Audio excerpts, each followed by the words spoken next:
चिराग पासवान निशाना पर निशाना। क्राइम में तो बढ़ोतरी हुई है, पुलिस प्रशासन इसके लिए ज्यादा जिम्मेदार। सवाल तो सरकार पर ही उठता है, संदेह भी पैदा होता है आखिर चिराग पासवान चाहते क्या। ये वो कहावत है, गुड़ खाएं गुरम्मा से परहेज, वही स्थिति चिराग पासवान कर रहे हैं। वो कभी नहीं कहते कि हम एनडीए से अलग होंगे, अकेले फिर 2020 के तरह चुनाव लड़े। इसलिए उनको भय भी लग रहा है कि नहीं, अकेले लड़ने का जोखिम नहीं उठाया जाए, अधिक से अधिक सीट हम दें। तो ये मुराद उनकी पूरी होगी? अधिक से अधिक सीट कहाँ से देगी भाजपा? 100 से कम पर तो नहीं लड़ेगा। तेजस्वी यादव ने उनको ऑफर भी किया था। हम बार बार कह रहे हैं कि इनको 20 से 25 सीट के अंदर ही रहना होगा। सानी वीआईपी के डमाडोल स्थिति में है, महागठबंधन भाग सकते हैं ऐसी आशंका है, और उस परिस्थिति में भाजपा के साथ जा सकते हैं। लेकिन बीजेपी पर और जदयू पर बहुत कोई फर्क नहीं। ऐसी भी स्थिति बन सकती है कि लोजपा में ही दो फार हो जाए, जिसका संकेत जीतन राम मांझी बार बार देते हैं। पैनोरमा ग्रुप, जो सोचता है वो करता है। नमस्कार, आप देख रहे हैं न्यूज हाट। मैं हूं चंदन झा। गैर तो गैर, अपने भी बेदर्द हो गए हैं।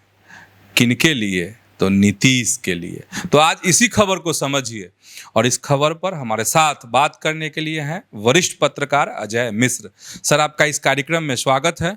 धन्यवाद चंदन जी। सर, गैर तो गैर, अपने भी बेदर्द, बताइए।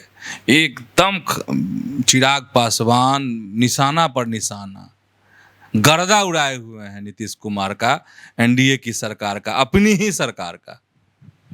देखिए, क्राइम में तो बढ़ोतरी हुई है, इसमें दो मत हैं। बिहार में अपराध बढ़े हैं, इधर हाल के दिनों में लगातार हो रही है हत्या राजधानी पटना और इसके आसपास के इलाकों। तो आलोचना के शिकार तो सरकार हो ही रही है। पुलिस प्रशासन इसके लिए ज्यादा जिम्मेदार, और सरकार के मंत्री भी मानते हैं कि पुलिस की लापरवाही और पुलिस की गैर जिम्मेदारी के कारण अपराध की घटनाओं में वृद्धि हो रही है।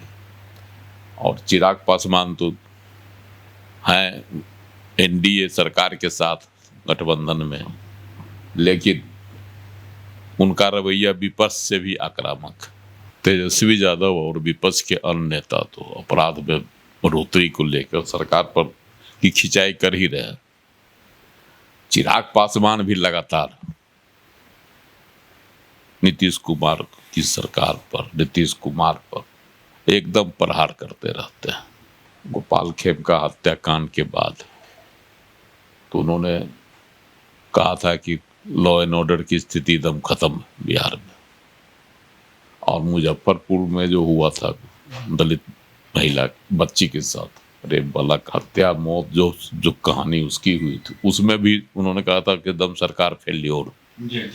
वो तो प्रहार करते ही हैं। उनके दल के जो सांसद हैं वो भी लगातार कानून व्यवस्था को लेकर सरकार पर आक्रामक रहते हैं, चाहे वह जमुई के सांसद हों या खगड़िया के सांसद हों या समस्तीपुर की सांसद हो, उनकी पार्टी के, ये सभी रहते हैं आक्रामक एकदम। इसका मतलब चिराग पासवान एंड पार्टी, मतलब उनके पार्टी के जो लोग हैं, जो सांसद हैं, वह कानून व्यवस्था की स्थिति पर सरकार को घेरने से बाज नहीं आ रहा है। जब मुखिया ही रहते हैं आक्रामक, तो उनके और जो है सिपाही वो क्यों नहीं रहेंगे? सिपाही करते कि उनके सांसद पार्टी के ही सर्वे सर्वा हैं, अध्यक्ष हैं। तो वही स्थिति बनी हुई है। वो तो कहते हैं कि कब तक बिहारी की हत्या होते रहेगी। अब तो यहाँ तक वो पहुँच गए, और इसके लिए वह पुलिस प्रशासन को जवाबदेह ठहराते हैं। यह भी कहते हैं कि सरकार काम कर रही है ठीक से, लेकिन पुलिस प्रशासन पर वो प्रहार करता है। बावजूद इसके सवाल तो सरकार पर ही उठता है, मुख्यमंत्री नीतीश कुमार पर उठता है जी।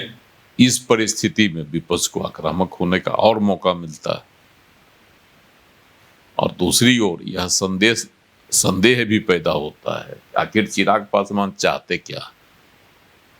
सरकार के साथ हैं, गठबंधन में हैं, और गठबंधन धर्म का पालन नहीं करते हैं, अपनी ही सरकार पर एकदम सीधा आरोप लगाते हैं, सवाल खड़ा करते हैं, तो आखिर चिराग पासवान की सियासत क्या, आगे की सियासत कैसी सियासत करना चाहते हैं बिहार में, इसको लेकर भी सवाल उठ गया। और आज सरकार के मंत्री महेश्वर हजारी ने तो कहा है, स्पष्ट काहे नहीं कहते हैं हम किधर धर रहेंगे कि नहीं रहेंगे, एकदम दो टूक जवाब दीजिए। और एनडीए के ही एक घटक दल हम के सर्वे सर्वा केंद्रीय मंत्री, गया के सांसद जीतन राम मांझी ने आज भी कहा है, कहावत सुना के, ये वो कहावत है, गुड़ खाए गुरम्मा से परहेज, वही स्थिति नीतीश चिराग पासवान कर रहे हैं। सरकार में भी हैं, सरकार के साथ भी हैं, और सरकार की आलोचना भी कर रहे हैं, इसके कामकाज पर जो है सवाल भी खड़ा कर रहे हैं। आखिर स्पष्ट करें क्या चाहते हैं, क्या उनकी नीयत है। लेकिन जो बातें आती है, चिराग पासवान अभी भी एनडीए के साथ बने रहेंगे, वो कभी नहीं कहते कि हम एनडीए से अलग होंगे। अभी तक का कोई बयान नहीं है उनका, भले वह अपनी चुनावी सभाओं में कहते हो कि हम 243 सीट पर चुनाव लड़ेंगे, यह भी है, लेकिन नीतीश कुमार को मुख्यमंत्री भी मानते हैं, उनके नेतृत्व में चुनाव लड़ने की बात भी करते हैं जी। और सरकार पर कटाक्ष भी करते हैं, सवाल भी खड़ा करते हैं। तो उनकी नीयत कहीं न कहीं जो है संदेहास्पद दिख पड़ रही है चुनाव, मतलब नीयत में खोट, नीयत में कहीं न कहीं से खोट की बात जो दिखाई पड़ती है, जिसका संकेत जीतन राम मांझी बार बार देते हैं।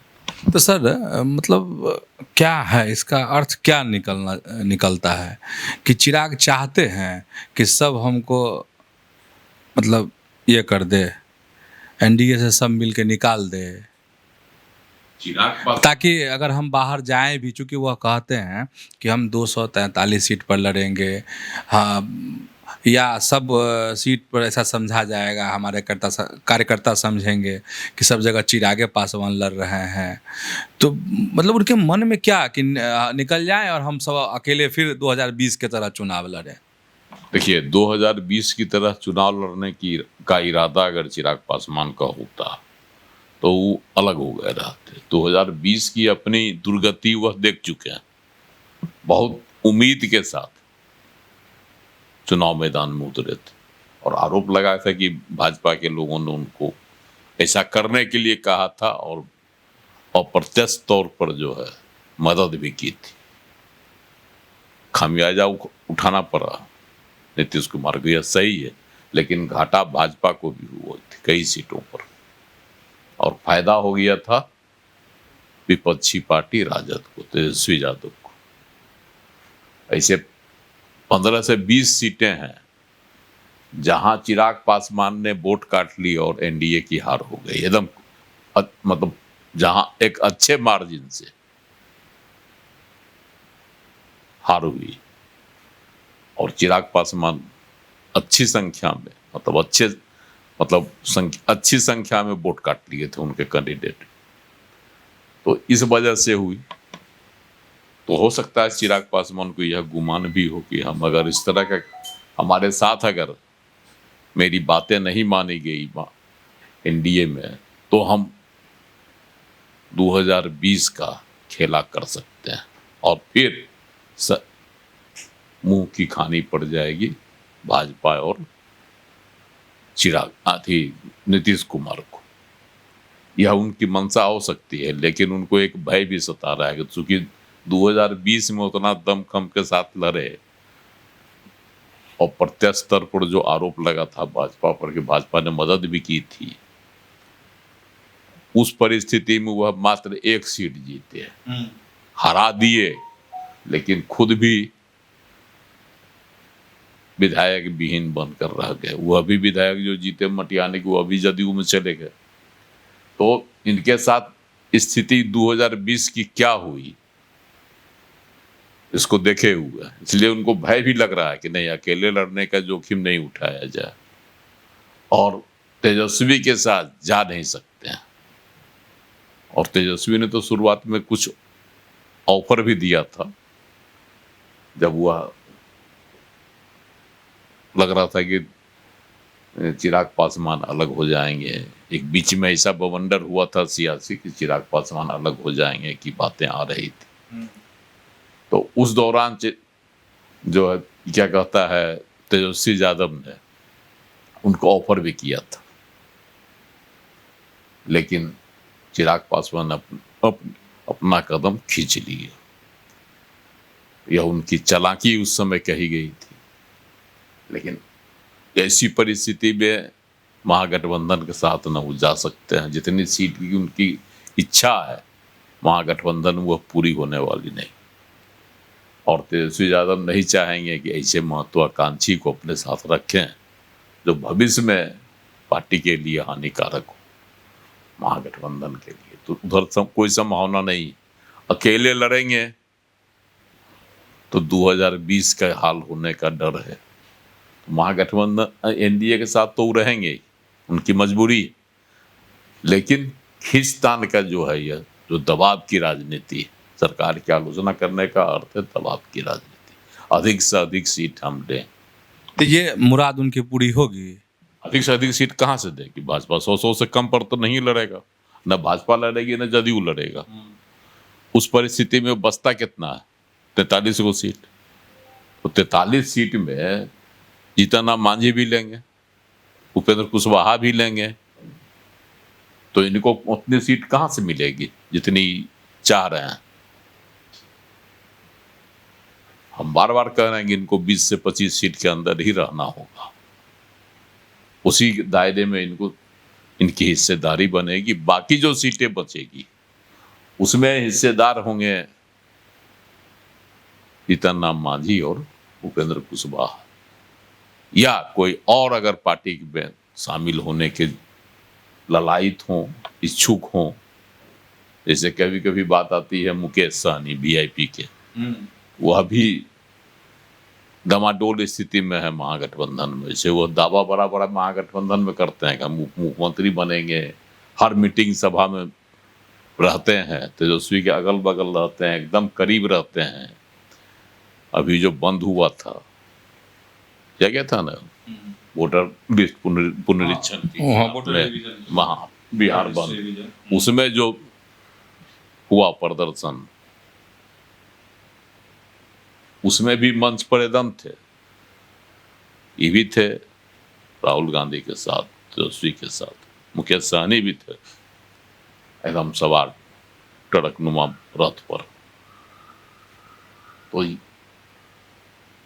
मुकेश सहनी को अभी तक ने महागठबंधन से अलग नहीं किया गया है ना उनकी पार्टी को, लेकिन अगर सीट इनकी इच्छा के अनुरूप नहीं मिलती है तो भाग सकते हैं, ऐसी आशंका है। और उस परिस्थिति में भाजपा के साथ जा सकते हैं, इसकी भी संभावना है। तो इसीलिए कुछ सीट